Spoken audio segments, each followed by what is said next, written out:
자, 오늘 함께 읽은 전도서 12장 1절에서 8절 말씀 가지고 오늘 설교의 제목이 다시 시작할 수 있을까? 다시 시작할 수 있을까? 처음에는 비긴 어게인으로 정했다가 좀 더 이렇게 쉬운 게 좋겠다 싶어서 다시 시작할 수 있을까라고 오늘 설교 제목 적어봤습니다. 우리 이 설교 제목으로도 다시 한번 서로 축복할까요? 당신 다시 시작할 수 있습니다. 라고 한번 서로 축복합시다. 이거 진짜 이렇게 축복하고 싶은 사람 있잖아요. 부모라면 자녀, 또 배우자, 아니면 우리 믿음의 식구들, 아니면 이 시간에 오지 않는 지체들이라 할지라도 그 지체들을 떠올리면서 당신 다시 시작할 수 있어. 이런 기회가 흔치 않아요. 어른한테 반말할 수 있는 기회. 자, 서로 축복하며 인사합시다. 시작. 당신 다시 시작할 수 있어.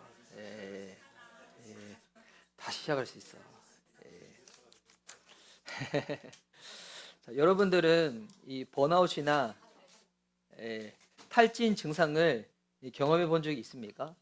이 사람들이 자기가 하는 일에 대해서 의미를 모른 채 계속 일을 반복을 하거나 아니면 어떤 일에 강요를 당하다 보면 아니면 내가 정말 열심히 일은 하는데 우리 학생으로 따지면 뭐 열심히 공부한 거예요. 이제 기말고사 앞두고 있잖아요. 기말고사 꺼내지도 말라고 하는데 열심히 했는데도 불구하고 본인이 원하는 만큼 성과가 나오지 않을 때 아니면 마음의 열정은 있어요.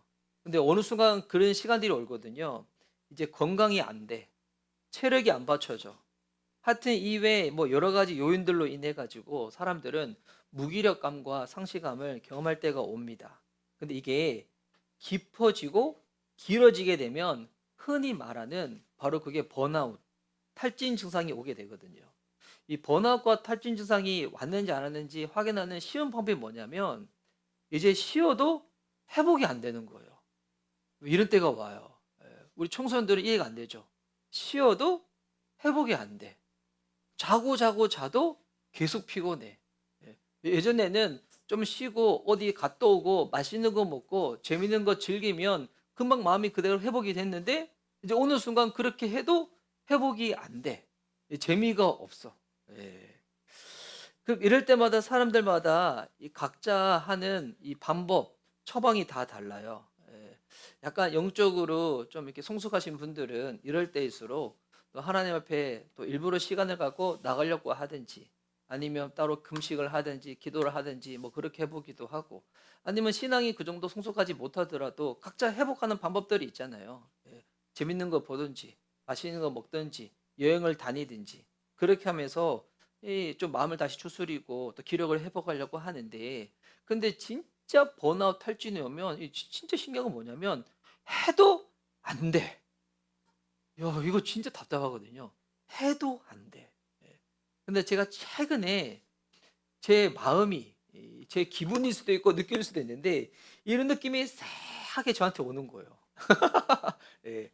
이 저라는 이상함은 여러 가지 정체성을 가지고 있잖아요. 물론 저에게서 제일 중요한 정체성은 제가 하나님의 자녀라는 거, 주님의 백성이라는 거. 그리고 이제 더 나아가서는 이 땅을 살아가는 동안에 우리 한 아내의 남편이고 두 아내 아니에요? 한 아내예요. 한 아내의 남편이고 또 자녀들의 아빠이고. 그리고 제가 하는 일이 있잖아요. 저는 목회자잖아요. 특별히 이 개척한 작은 교회 목회자입니다. 그러니까 저는 교회 지도자입니다. 그러면 교회가 어떤 곳입니까? 예수님 안 믿는 사람들은 믿어지게 되고 예수님 믿으시는 분들은 더 신앙이 깊어지면서 변화가 일어나게 되고 또 이 두 가지 일을 함께 하고자 하나님이 붙여주시는 동력자들과 마음을 나누게 되고 이거를 이제 단어로 줄이면 회심의 역사, 회복의 역사, 동력자가 함께하는 거를 이거는 어떤 분이 그런 단어를 붙였는데 회동의 역사 이런 부분들. 여러분 이게 일어나는 게 교회여야 되거든요. 뭐 규모와 상관없이 어디 뭐 지역과 뭐 이런 거와 상관없이.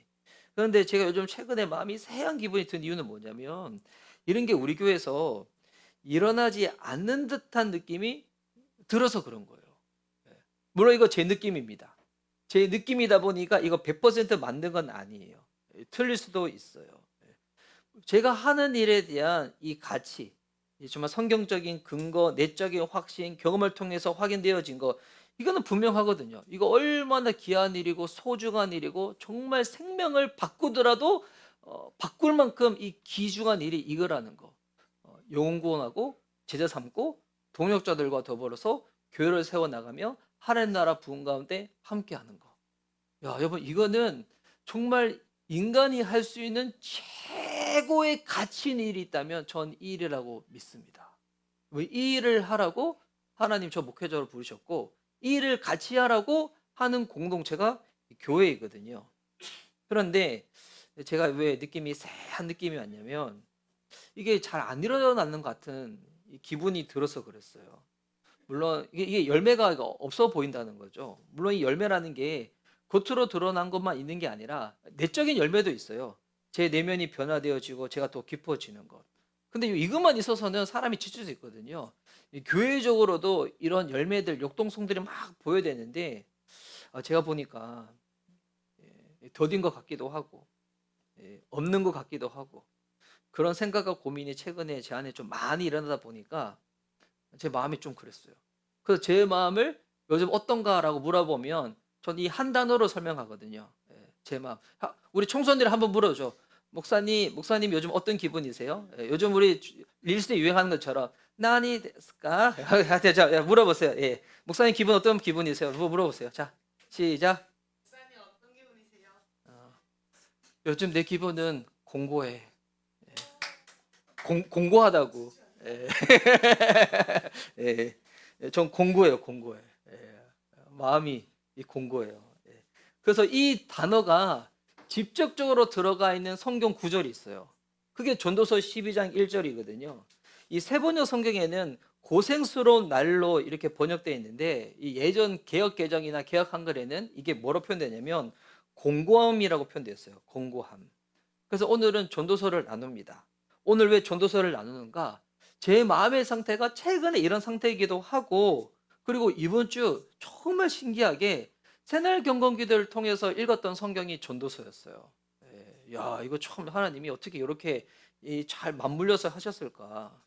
우리 지난주, 지지난주는 두 주에 거쳐서 욥기서에 대해서 나눴죠. 욥기서 설교를 최근에 AI를 통해 가지고 대화식으로 요약하는 게 있더군요. 저 나중에 한번 제가 공유해 드릴게요. 근데 오늘 나누고자 하는 이 전도서는 성경에서 지혜 문학이라고 있거든요. 지혜 문학하면 세 편의 지혜 문학이 있어요. 이게 욥기, 잠언, 전도서예요. 욥기, 잠언, 전도서. 요 세 편은 여러분 같이 읽어야 돼요.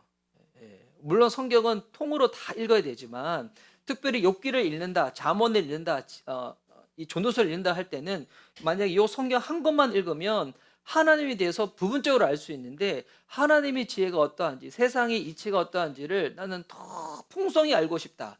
요 세 권을 같이 읽으시면 돼요. 그래서 오늘 전도서에 대해서 나눌 때 여기 계신 분들 중에서 전도서를 읽어보신 분들도 계신 반면에 안 읽어보신 분도 계시고, 읽긴 읽었지만 예전에 읽어서 어떤 내용인지 가물가물하신 분들도 계실 거예요. 우리가 그래서 최소한 이 성경에 대한 예의를 갖추면 좋을 것 같아가지고, 전도서에 대한 예의를 갖추면 좋을 것 같아가지고, 지금 전도서가 그럼 도대체 어떤 성경인지를 제가 먼저 짧게 한번 설명하도록 하겠습니다. 이 전도서는 인생의 진짜 의미가 무엇인지를 깊이 고민하며 써내려간 책이에요. 인생의 진정한 의미가 무엇인지, 세상의 성공인가, 돈인가, 즐거움인가, 노력인가, 공부인가, 착한 행동인가. 근데 전도서는 무슨 얘기를 하냐면 이런 걸로는 사람의 마음이 채워지지 않는다고 솔직하게 고백하고 있어요. 근데 만약 이런 고백이 만약 유치원생이 고백했다, 아니면 뭐 어린아이 고백했다라고 하면 야, 이거 참 이렇게 영특하네라고 하지만 귀담아 듣지는 않잖아요.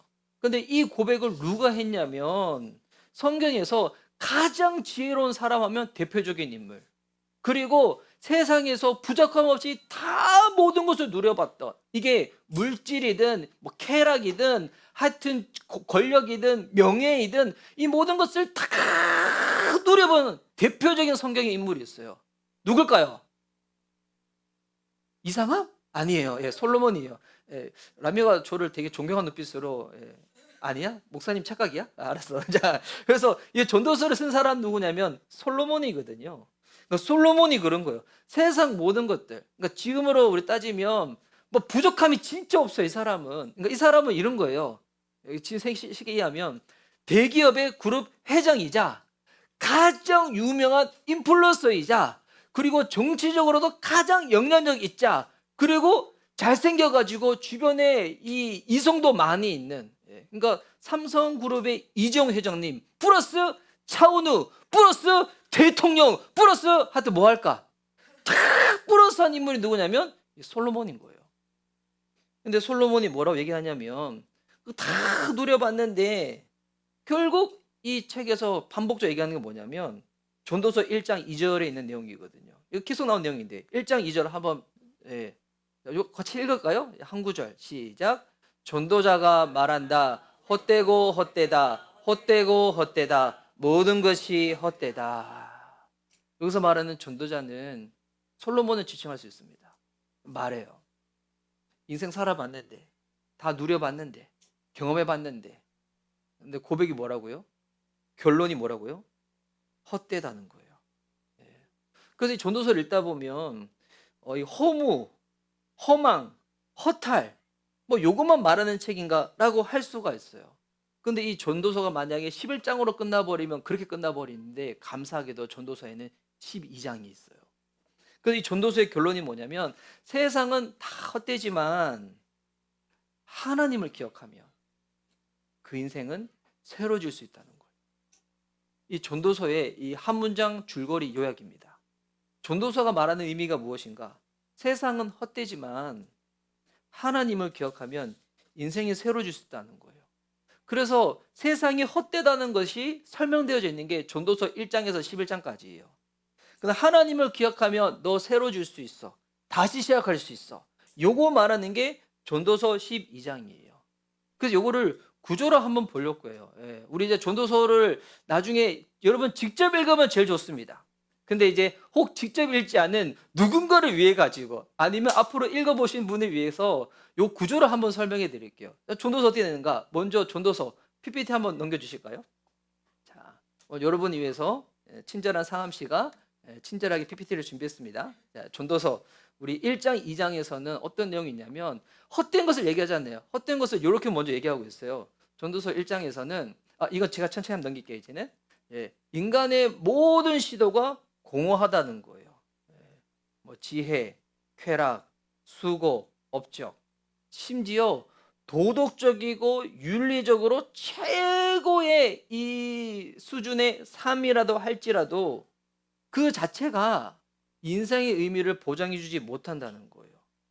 근데 이거 누가 이렇게 고백했다고요? 세상 모든 것을 누려본 솔로몬이 고백하는 거예요. 그래서 여기서 헛되다는 이 헛됨이 히브리어로 이걸로 헤벨이라 하거든요. 요거 되게 요 단어 정도는 여러분 기억하시면 남들이 물어볼 때 그 헤벨요 하면 되게 유식하게 보일 거예요. 이 헤벨 의미가 뭐냐면 요 수증기라는 의미예요. 연기라는 의미예요. 여러분 수증기 잡혀요, 안 잡혀요? 여기 수증기 잡힌다고 하면 여기 다음 세대에 가야 돼. 빠람이 어린 애들도 그거 알아. 수증기 안 잡히잖아요. 그래서 솔로몬이 고백하는 거예요. 인생의 그 모든 것들 잡힐 것 같지만 잡힌다고요? 안 잡힌다고요? 안 잡힌다는 거예요. 요거를 이 복음과 연결해 보면 우리의 신앙과 연결해 보면 인간은 자기 안에서 세상 안에서 의미를 찾습니다. 그렇죠. 사람들은 내가 하는 일에 대해서 의미가 있어야지 그 일을 계속 지속할 수 있잖아요.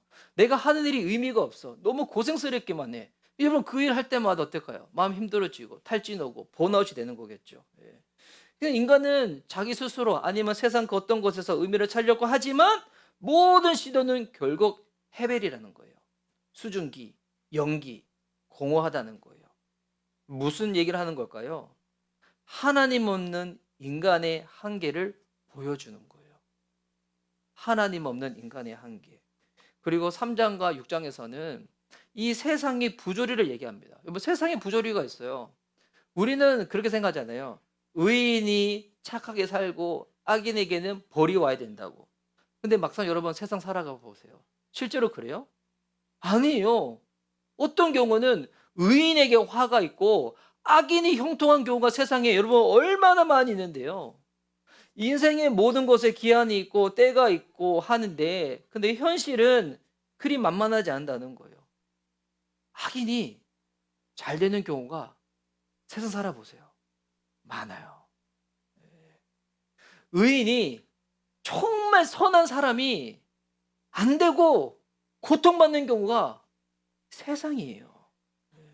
그래서 세상은 이 부분을 최대한 방지하고자 만든 게 뭐예요? 법을 만들죠. 근데 여러분, 이 법이라는 건 결국은 약자를 보호해주고 그리고 악인을 이렇게 막으려고 만든 거잖아요. 그런데 이 법도 이 세상 사람들이 얼마나 이게 악한지 편법이 있어요. 법망을 피해가. 또 어떤 경우에는 불법을 저지르는데 법에 제촉을 안 받는 경우도 있고, 심지어 어떤 경우에는 법 위에서 군림하는 경우도 있어요.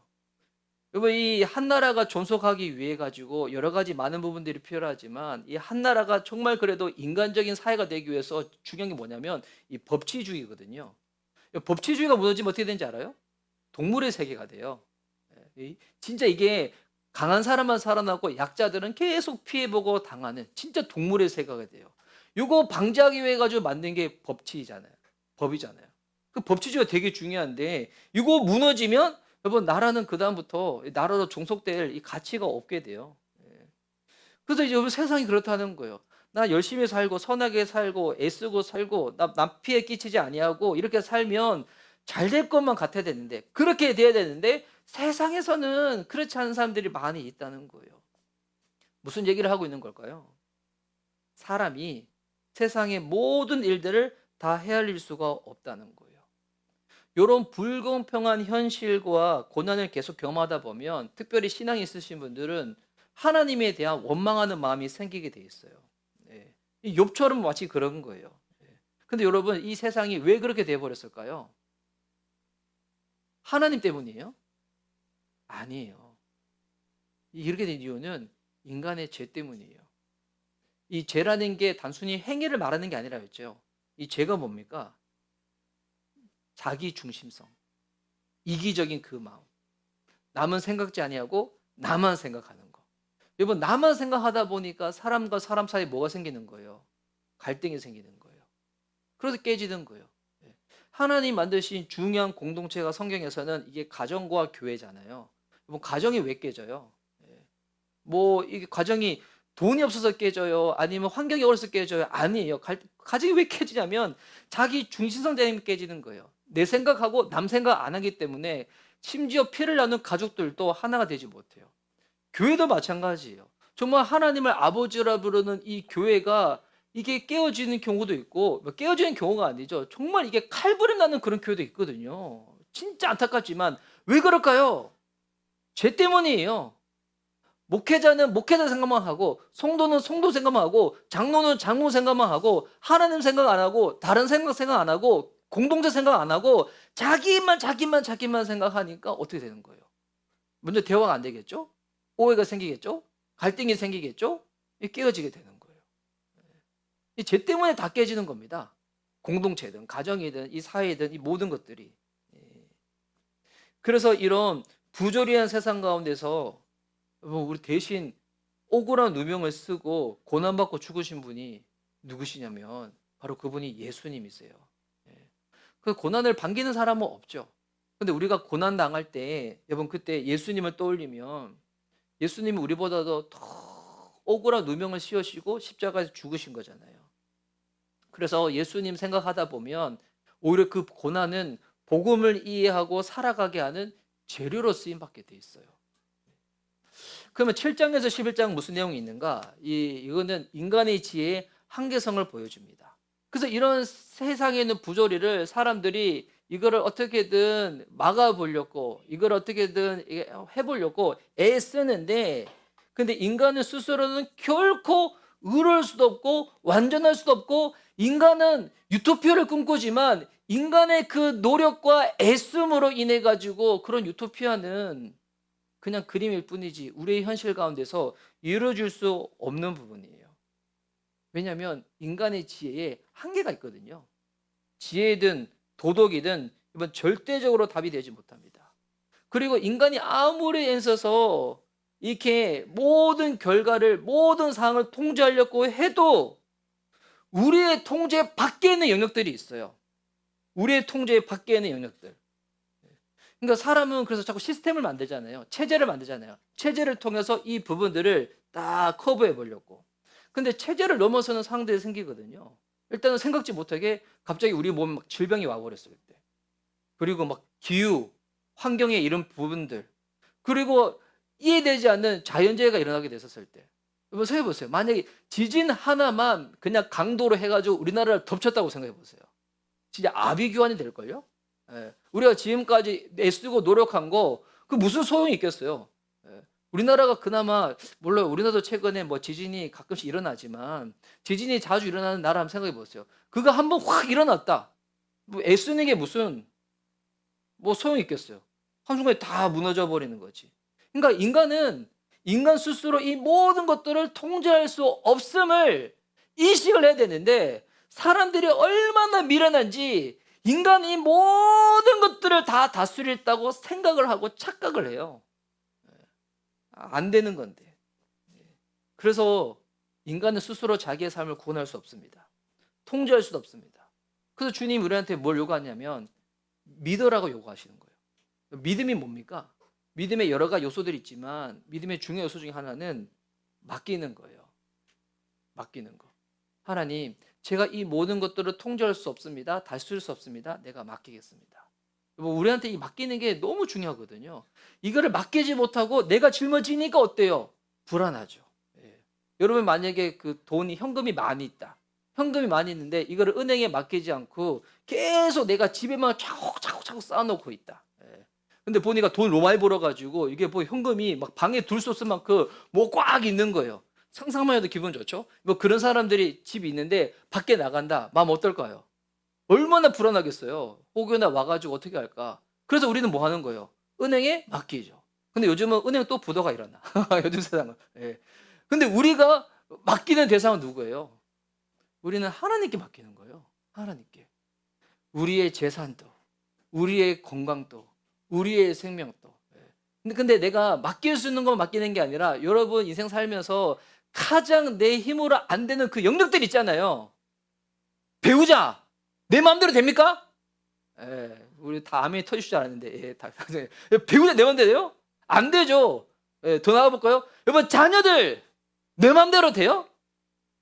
예, 안 되죠. 예, 여러분, 내 건강 내 마음대로 돼요? 내 앞날 내 마음대로 돼요? 여러분, 오늘 우리 이제 예배는 그래도 1시간 못 되게 마치려고 하는데, 오후 1시간 되기 전에 마치려고 하는데, 여러분, 이거 이상한 목사 마음대로 돼요? 애쓰면 되겠죠. 되지만 여러분 세상에서는 안 되는 게 너무 많이 있어요. 어떻게 될까요? 하나님 말씀하시는 거예요. 가장 안전한 그 은행과도 같은 분이 계시다는 거예요. 그 하나님인 거예요.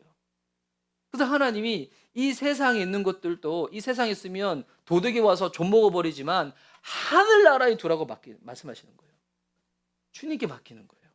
주님께 맡기는 거예요. 우리 마음이 불안이 올 때마다 여러분 그렇게 기도하십시오. 하나님 맡기겠습니다.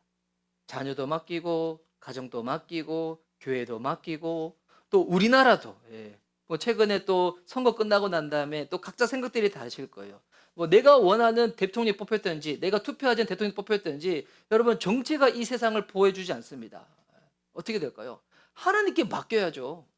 주님께 이 나라도 맡기는 거고요. 이 모든 것을 맡기는 겁니다. 그래서 이 1장에서 11장까지 인간의 모든 시도는 공허하고 세상은 부조리 가운데 있고 인간의 지혜는 한계성이 있고 얘기하고 난 다음에 다 어떻게 보면 헛됨을 얘기하고 있는 거잖아요. 근데 마지막 12장에 와서 어떤 얘기를 하냐면 이런 헛헛한 우리의 인생과 세상 가운데 보내는 초대 메시지가 있어요. 초대 메시지. 그 초대 메시지가 무엇인가? 이것이 전도서 12장 1절에 나와 있어요. 12장 1절을 우리 다시 한번 읽을까요? 이 초대하는 메시지인데 한번 읽도록 하겠습니다. 시작.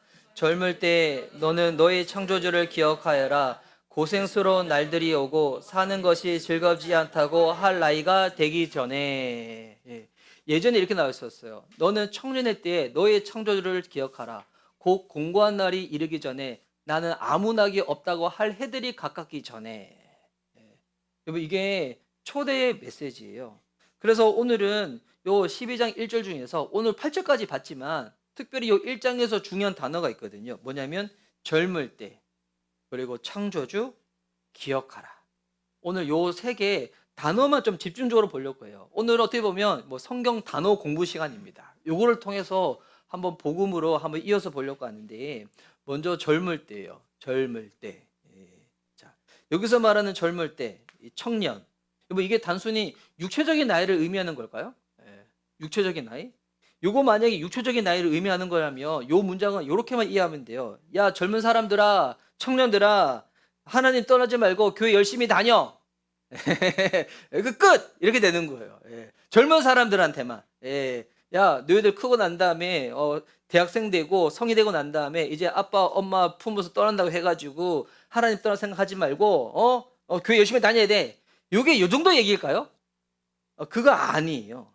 일단은 요 젊을 때라는 요 단어에 원어적 의미가 있겠죠. 뭐냐면 성경은 처음부터 한글말로 쓰여진 게 아니기 때문에, 히브리어로 쓰여지고 헬라어로 쓰여지기 때문에, 이 구약 성경에서 젊을 때 요 히브리어의 단어의 뜻은 뭐냐면 요게 나아르라는 단어예요. 나아르. 예. 요게 무슨 의미냐면 소년기부터 결혼 전까지의 이 젊은 남성을 가리키고 있어요. 예. 그러니까 어떻게 보면 요 문맥상 의미로 봤었을 때, 요 단어만 봤었을 때는 그 청년 말하는 거 아니야? 젊은 사람 말하는 거 아니야? 라고 할 수 있는데, 근데 여기서 우리가 하나 더 생각해 본 건 뭐냐면, 이 유대인들의 이 소년기부터 결혼 전 남성은 지금 우리 대한민국 사람들이 인식하는 거하고 많이 달라요. 어떻게 다르냐면, 이 유대인들은 언제부터 부모로부터 독립하는지 알아요? 언제부터? 13살부터. 그때 의식을 치러요. 이게 바르 미츠라라는, 이게 책임의 아들이라는 의식이거든요. 이거 하고 난 다음부터 뭐가 되냐면 이제 하나님 앞에서 성인으로 취급을 받아요. 왜냐하면 이제 이때부터 뭘 하냐면 율법을 배우고 배운 것으로 끝나지 않고 스스로 책임지는 시기예요. 예. 그래서 제가 예전에 지금은 먼저 소천하셨는데 예전에 코소보에서 만났던 그 선교사님 계신데, 그 선교사님이 요걸 하는 거예요. 그래서 초등학생 졸업하면 애들을 혼자 여행을 보내요. 어떻게 여행을 보냐면 코소보에서 국경을 건너서 알바니아로 여행을 보내요. 혼자. 근데 그게 여러분 보통 길이 아니거든요. 예. 여행을 보내요. 예. 그러니까 스스로 배우고 책임질 수 있도록. 우리나라는 법적으로 성인이 몇 살부터예요? 만 18세부터 그 투표를 하죠. 그럼 생각해 봅시다. 왜냐면 우리나라에서 만 18세 돼서 법적으로 성인 됐는데 스스로 자기 인생 책임져요? 책임져요? 책임진다면 이런 거예요. 여러분이 경제적으로도 부모로부터 독립해야 되는 거예요. 독립 안 했다? 뭐예요? 아직까지 애라는 거예요. 나이는 법적으로 성인이지만 아직 정신적으로, 관계적으로, 생활적으로는 아직 애라는 거죠. 30년 전에 공익 광고 중에서 이런 거 있었거든요. 자녀를 언제까지 엄마의 품속에 둘 것인가, 과잉 보호에 대해 가지고 막 했던 공익 광고 영상이 있었어요. 최근에 제가 유튜브에서 떠가지고 봤거든요. 근데 보니까 30년 전인데 지금의 시대를 예언하고 있는 것 같아. 지금의 시대가 어때요? 대학을 가도 그리고 뭐 취업을 해도 심지어 결혼을 해도 어때요? 다 부모한테 종속돼 있잖아요. 제가 이제 그 영상 보고 댓글을 봤는데 어떤 댓글이 있었냐면, 공부 열심히 해가지고 사법고시 패스해가지고 이렇게 뭐 검사가 됐든 판사가 됐든 하는 사람들이 그 서초동에 그쪽 법원에 가면 다 출퇴근할 때 누가 태워주냐면 부모들이 태워준대요. 부모들이 태워줘서 법원에서 다 내려서 공부 냈으니까, 사법고시 패스 냈으니까 거기 가서 일하고 다시 다 한다는 거예요. 성인이 된 거예요, 안 된 거예요? 지금 우리 시대가 그래요. 근데 이제 유대인 문화권에서는 어떻게 했냐면 13세가 될 때부터 이제 네 인생에 스스로 네가 책임질 수 있도록 네가 말씀 봐야 돼. 그거 붙잡고 네가 살아가야 돼. 라고 하는 거예요. 근데 이제 이 청년이 언제 힘든 시기가 오냐면 공고한 날이 온다는 거예요. 삶의 활력이 떨어지고 선택의 여지가 많은 시기에. 이때 그러면 여기서 말하는 이 젊을 때 이 청년은, 그러면 요게 히브리 문화권에서는 율법 스스로 배우고 책임지는 시대를 말하는 건데, 그러면 이게 문맥상으로는 어떤 의미일까요? 성경을 읽을 때 문맥을 통해서 읽어야 되는데, 문맥상으로는 이게 여러 가지 많은 기회가 열려있는 시기를 말하고 있는 거예요. 누굴까요? 여러분인 거예요. 저와 여러분인 거예요. 여기서 단순히 어린 나이가 아니라 하나님 앞에서 책임 있는 존재로 서는 시기, 삶의 방향을 새롭게 정할 수 있는 시기, 하나님 말씀 앞에 반응할 수 있는 상태, 어려움이 있고 넘어지기도 하지만 다시 일어설 수 있는 시기, 그때가 언제냐면 여러분, 그때가 젊을 때예요. 그때가 청년이에요. 그래서 유대 구약 성경에서 청년은 전쟁에서 동원될 수 있는 나이예요. 하나님이 일으키시는 그 전쟁 가운데 우리의 인생은 영적인 전쟁이잖아요. 그것 가운데 이제는 누구한테 내가 종속된 것이 아니라 내가 자립된 신앙으로 주님 앞에서 믿음으로 결정하여 판단하여 나아갈 수 있는 그때가 언제냐면 이게 청년인 거예요. 여러분, 이런 맥락으로 보면 지금의 우리 대한민국에는 다 보면 나이는 비록 많지만 성경적인 의미에서는 청년이신 분들이 있고요. 나이는 어려도 성경적인 의미에서는 노인인 사람들이 있어요. 단순히 육체적 나이를 말하지 않아요. 영적인 나이를 말합니다. 내가 영적으로 깨어있다? 힘든 일이 있고 어려움이 있지만 내가 이 신앙의 발걸음을 멈추지 않겠다? 누구예요? 청년이에요. 저는 지금 요즘 우리나라를 보면서 너무 안타까운 게 파이어족들이 요즘 많지 않아요. 실제로 파이어족들이 많지도 않지만 그런 것들 있으면 솔직히 뭐 천에 한 명, 만에 한 명 정도 아니에요? 그런데 이런 부분들을 자꾸 이렇게 미디어에서 부추겨. 그렇게 살라고. 그렇게 사는 생이 좋은 생이라고. 그래서 인생 40대 돼가지고 돈 많이 벌어서 그다음부터 일 안 하고 평생 남은 인생에 여가하며 놀면서 살겠다는 거잖아요. 이거 성경하고 제일 머리를 떨어져 있는 삶입니다. 성경은 우리가 주님 나라 가는 그날까지 이 영적인 활력을 놓치지 말라고 얘기하고 있거든요. 그래서 제 주변에 계신 목사님들 보니까 이런 분들이 계세요. 저는 이 목사님하고는 개인적 친분은 없는데 제가 최근에 하나복 세미나 갔다 오고 난 다음에 김영구 목사님이 어떻게 사역하셨는지 쭉 보니까 이분은 58세 때 은퇴를 하셨어요. 당신의 교회가 한 1200명, 1300명 됐었을 때 그때 은퇴를 하고 요 교회를 5개로 분리 개척을 시켰어요. 그런데 뭐 했냐면 이제 우리 교회를 통해서는 이런 임상인 결과가 생겼으니까 다른 개척하는 작은 교회들, 그런 교회들을 어떻게 복음으로 세워줄까라고 하면서 네트워크를 만든 거예요. 그리고 본인 주변에 있는 큰 교회 목사님들을 불러가지고 큰 교회가 존재하는 이유는 작은 교회랑 같이 연합하고 도와주기 위해서이다. 이거 혼자서 그냥 교회 뭐 바벨탑처럼 이렇게 하면 안 된다. 이런 운동을 계속 하시는 거예요. 그래서 지금은 이분은 나이가 지금 66세시거든요. 이번에 갔더니 본인 나이를 그렇게 말씀하셔가지고, 야, 여러분 청년이지 않아요? 저 명성호 목사님 만났을 때 그분이 70세가 넘으셨는데 이제 올해 은퇴를 하시거든요. 은퇴를 하셔서 본인은 향후 12년 동안 이번에 이제 연구소 같은 걸 하나 만드셔가지고 이제 개척할 때 이제는 가정교회는 답이 없다. 지금도 여전히 교회 개척이 많이 필요한데 그래서 그것을 성경적으로 알리고 소개하는 그 운동과 활동을 하시겠다고. 와, 70세가 넘으셨는데 이분은 오히려 40대 때 몸이 제일 안 좋으셨대요. 근데 어떻게 회복하시냐면 자전거 타다가 회복하셨대요. 지금도 자전거를 그렇게 열심히 타신다고. 그리고 제가 또 존경하는 최영기 목사님 80대가 넘으셨잖아요. 지금 7월 달에 최영기 목사님과 2박 3일 동안 어디를 다녀오는데 보면 이분과 대화 나누면 물론 육체적으로는 나이가 있으시니까 젊을 때만큼 그렇게 말씀하지 못하지만 그 총기가 달라요. 청년을 압도하는 그런 통찰력과 영적인 메시지를 주시거든요. 여러분, 이분들 나이로는 우리나라 법적으로는 65세 넘었으니까 대중교통 이용할 때 이제 노인 그 할인권으로 타면 되거든요. 근데 영적으로 어때요? 청년이죠. 청년. 그런데 반면에 지금 대한민국은 너무 안타깝고 위험한 건 뭐냐면 오히려 10대들, 20대들 만나서 대화 나누면 노인보다도 더 못한 생각들을 하고 있어. 삶에 낙이 없대. 의미가 없대. 기쁨이 없대. 기회가 있어도 얼마나 감사한지도 몰라. 제가 어젯밤에 교회 와가지고 마음이 그런 상태에서 하나님이 저보고 정신 차리라고 탈북한 어느 자매님의 영상을 보여줬는데 그 자매님이 그러는 거예요. 대한민국 왔더니 선택 기회가 너무 많아서 너무 행복하고 자유롭다고. 수도꼭지만 틀어도 찬물 뜨거운 물 나오고 바로 내가 가면 편의점에서 라면 끓여 먹을 수 있고 이런 나라가 어딨냐고. 그럼 대한민국 와서 이렇게 좋은데 좀 이렇게 아쉬운 거 뭐가 있냐고 했더니 본인 조금 이해가 안 되는 게 너무 자유가 많다 보니까 사람들이 일을 안 하려고 한다. 야, 여러분, 나이를 말하지 않습니다. 요 영적인 나이를 말합니다.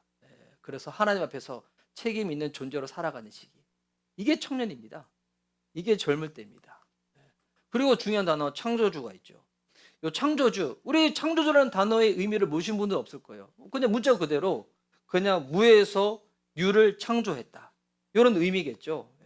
그런데 여기서 말하는 요 창조주는 단순히 이 정도가 아니에요. 아이고, 하나님이 근데 우주 만물을 만드셨다고. 요 목사님 요거 우리 모르는 거 아니에요. 근데 중요한 거는 하나님이 만드신 저 창조 안에, 세계 안에 누가 들어가 있는 거예요? 내가 들어가 있는 거예요. 이게 중요한 거예요. 너의 근본을 만드신 분이 하나님이시라는 거예요. 네 스스로 네 인생에 의미와 가치를 둘 수가 없다는 거예요. 왜? 내가 내 인생 만든 거 아니거든요. 하나님이 너를 만드셨기 때문에 네 인생의 근본, 누구한테서 답을 찾을 수 있다고요? 하나님 안에서 답을 찾을 수가 있다는 거예요. 그래서 이 전도서에서 이 창조주는 우리 1장에서 계속 반복됐죠. 우리 헛되다, 아무 의미 없다, 뭐 아무 가치 없다, 노력해도 안 된다, 세상 결국 그렇게 될 것이다 라고 하는데, 근데 12장에 와서 하나님을 기억하라는 거예요. 하나님을 기억하라는 거. 하나님을 경외하라고. 결과가 나와요. 그 여기서 말하는 이 창조주의 의미는 뭐냐면 단순히 정보의 집합체가 아니에요. 네가 나하고 관계 맺지 않으면 네 인생의 궁극적인 의미와 가치와 근본, 너 결코 아무리 노력해도 알 수 없다는 거예요. 네 인생의 기원, 네 인생의 목적, 그리고 너를 끝까지 책임져 주시는 분, 그분이 창조주 되시는 하나님이시라는 거예요.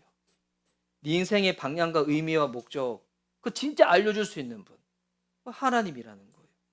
그래서 우리가 하는 그 어떤 일들이 하나님으로부터 시작하지 아니하고 하나님께 중심을 두지 아니하고 하나님과 상관없는 일들을 계속 하다 보면 인생에 나중에 뭘 고백한다고요? 아무것도 없네, 헛되네, 요 고백을 한다는 거예요.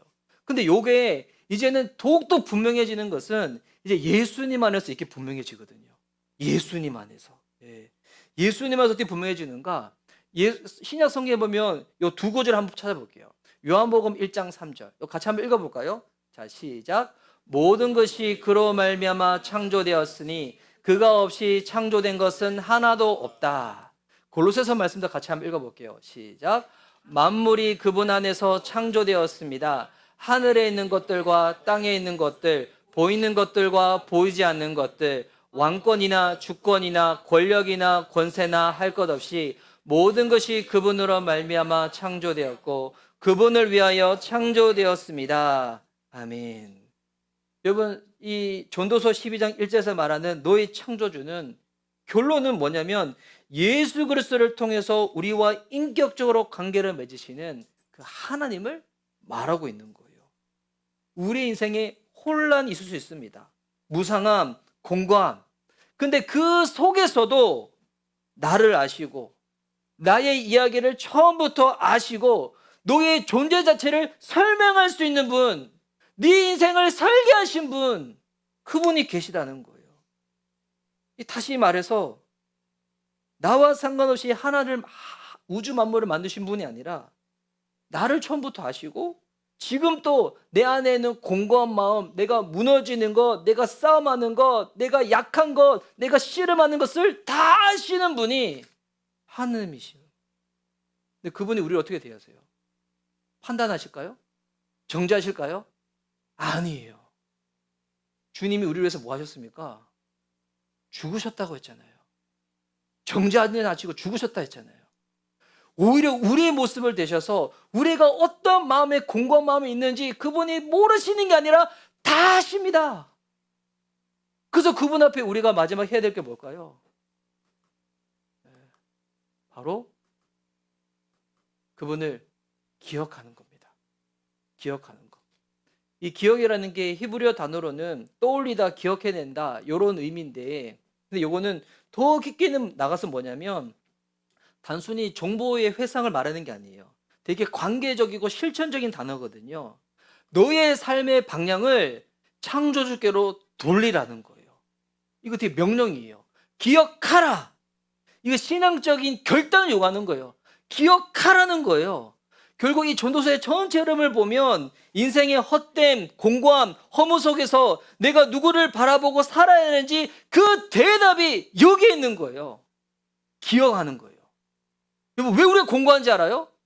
기억 상실증에 걸려서 그런 거예요. 우리를 아시고 우리를 구원하시고 우리와 함께 하시고 의미를 부여하시고 이거를 이끌어가 주시는 분, 그분을 기억하지 못할 때 우리의 마음 가운데 여러분 공고가 계속 물밑으로 올라오는 거예요. 그래서 여기서 기억하라는 이 말은 예수님 안에서 하나님을 다시 바라보라는 거예요. 예수님 안에서 하나님을 바라보는 거예요. 왜 예수님 안에서 바라보는 게 중요할까요? 그분은 우리를 정죄하지 않으신다니까요. 여러분이 어떤 공고에 있고 어떤 절망에 있고 어떤 실패 가운데서 계속 시행착오를 한다고 할지라도 세상에서는 야, 너 그만둬 라고 하지만 주님은 결코 그러신 분이 아니세요. 여전히도 국률과 사랑의 눈빛으로 바라보시면서 응원하시고 함께 하시고 세워주시고 지켜주시는 분, 그분 안에서 하나님을 바라보는 거예요. 행위로 바라보는 거 아니고요, 평가로 바라보는 거 아니고요, 존재없이 나를 사랑하시는 그분 안에서 하나님을 바라보는 거. 여러분, 우리가 바라볼 때 왜 주님 우리를 도와주실까요? 이게 어떻게 보면 말이 안 되잖아요. 우리가 주님 바라볼 때 왜 주님 우리를 도와주실까? 그 이유는 그분이 먼저 저와 여러분을 기억하시기 때문이에요. 예수님 십자가 지셨을 때 예수님 우편에 있었던 강도가 나를 기억하소서라 부탁했잖아요. 근데 예수님 어떻게 했어요? 여러분, 그 강도가 주일 성수했어요? 11조 했어요? 봉사했어요? 말하도 안 했잖아요. 근데 주님 그렇게 말씀하셨죠. 네가 나와 함께 낙원에 있을 거라고. 주님이 우리를 아시는 거예요. 제가 복음을 제시할 때 가끔씩 이런 표현을 쓰거든요.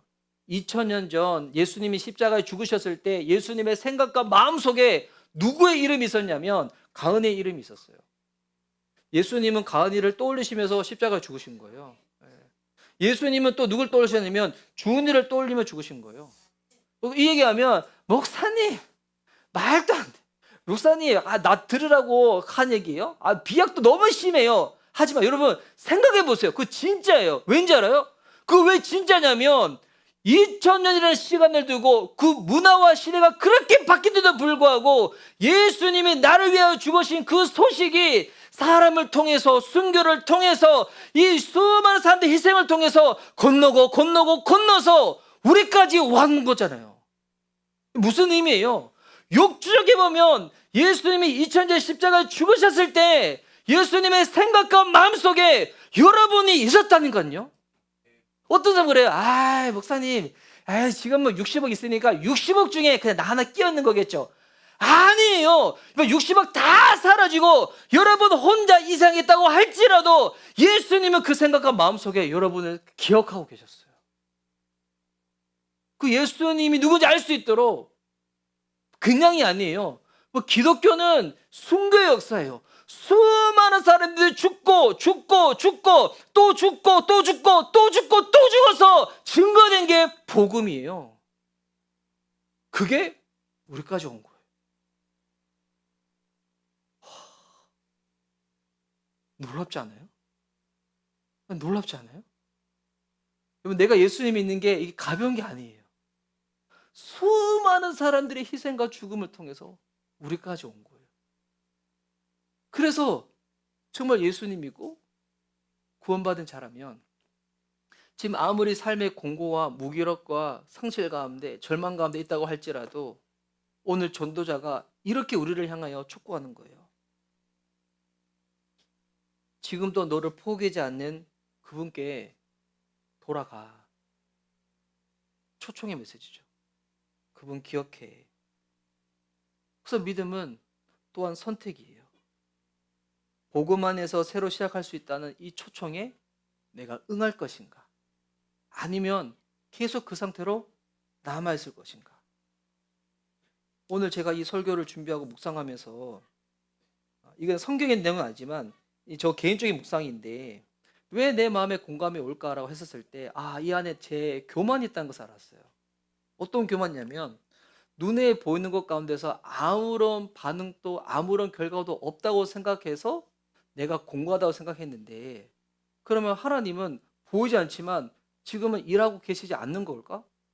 아니거든요. 하나님 살아 계시잖아요. 그분 일하고 계시잖아요. 내가 느끼지 못할 뿐이고 내 눈앞에 당장 그 결과물이 보이지 않을 뿐이지 하나님 일하지 않는 게 아니시거든요. 우와, 생각 드는 거예요. 내가 정말 교만했구나.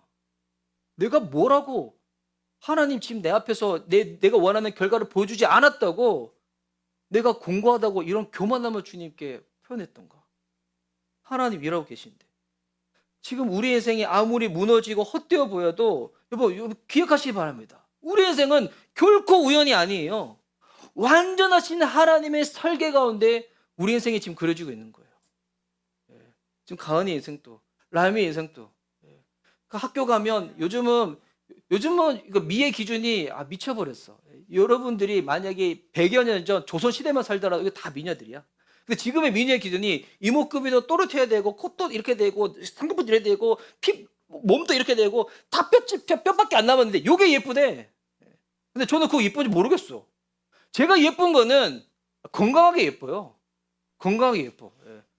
근데 건강하지. 여러분 키 170에 몸무게 40kg 되다. 건강한 거예요? 그 영양실조 직전 아니에요? 근데 그게 예쁘대. 그런 세상에서 여러분 살아가니까 얼마나 힘들겠어요. 얼마나 힘들겠어. 근데 여러분 그때 기억하세요. 우리의 설계자가 되시고 우리가 어떤 모습이든 우리가 가장 아름답다고 가장 예쁘다고 가장 멋지다고 말씀하시는 분이 계세요. 그분이 우리를 여전히 기다리고 계신 거예요. 기억하라. 그분께로 돌아가는 거예요. 그분께로 돌아가는 거.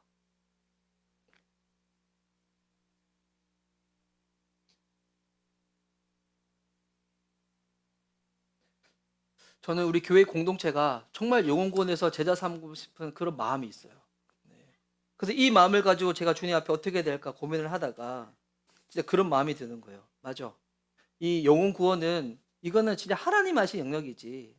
하나님이 하시는 거지. 죄자를 사와지는 거 이거 정말 하나님이 하시는 거지. 그렇다면 정말 아무것도 보지 않는다 할지라도 하나님 일하신다면 나 처음부터 다시 하자. 처음부터 다시 해서 우리 한 명 한 명 우리 교회 열매가 있다면 우리 청소년들이 우리 다음 세대들이 우리 성도님들이 지난주보다 오늘 더 주님 안에서 행복한 거예요. 더 감사하면 되는 거예요. 더 기뻐하면 되는 거예요. 요게 차곡차곡 쌓여서 삶의 변화가 일어나는 거지 한순간 훅 뛰어서 올라가지는 않을 거거든요. 여러분 제가 기도하겠습니다. 저도 마음 힘들지만 쉽지 않지만 이번 한 주간 여러분 정말 행복하셨으면 좋겠습니다. 그리스도 안에서 정말 행복했으면 다음 주 왔는데 행복 안 하면 제가 물론 주님은 그렇게 안 하지만 정말 행복해서 여러분 그게 우리 주님 너무 기뻐하시는 거예요. 자녀가 있는데 자녀가 아무리 공부 열심히 해도 행복하지 않으면 부모가 무슨 기쁘겠어요. 이거 저희 막내한테 얘기하지 마세요. 저희 막내 보는데 와, 나 너무 자랑스러운 거예요. 우리 막내가 수학 시험을 쳤는데 9개를 틀렸대요. 그런데 우리 첫째가 물어봤어요. 야, 괜찮냐고. 12개 중에 9개 틀렸대요. 괜찮냐고 물어봤어요. 뭔 아무렇지도 않다고. 아무렇지도 않다고. 그 수학 없는 세상에 살고 싶다고. 우와, 제가 보면서 이야, 와, 우리 막내 최고. 와, 얼마나 자존감이 있어요. 여러분 알죠? 오히려 이렇게 스트레스 받는 애들은 12개 중에서 한두 개 틀리는데 막 스트레스 받고. 저는 그런 것보다도 못해도 돼. 못해도 돼. 근데 열심히 하는 건 문제 있지만 열심히 하는데도 결과 안 나도 돼요. 그래도 괜찮아. 나 행복해. 여러분 그게 얼마나 건강한 삶이에요. 가슴 아프세요? 아예 안 보세요? 알겠습니다. 그래요? 알겠습니다. 그런 반전이 있었네요. 하여튼 제가 말하는 건 그건 거예요. 점수가 숫자가 세상의 평가가 우리의 행복에 촉도가 안 됐으면 좋겠습니다. 주님 우리 사랑하십니다. 응원하고 계시고요. 괜찮다고 하시고요. 뭐 그렇게 계속 침체에 있더라도 언젠가도 회복할 거라고 주님 아시기 때문에 기다려 주실 것입니다. 그분 안에서 힘내요. 우리 행복하게 주님 안에서 이번 한 주간 살아가고 주님 나라 갈 때까지 그렇게 살아가면서 하나님 나라 경험하였으면 좋겠습니다. 이 시간 우리 함께 찬양하고 우리 기도하도록 하겠습니다.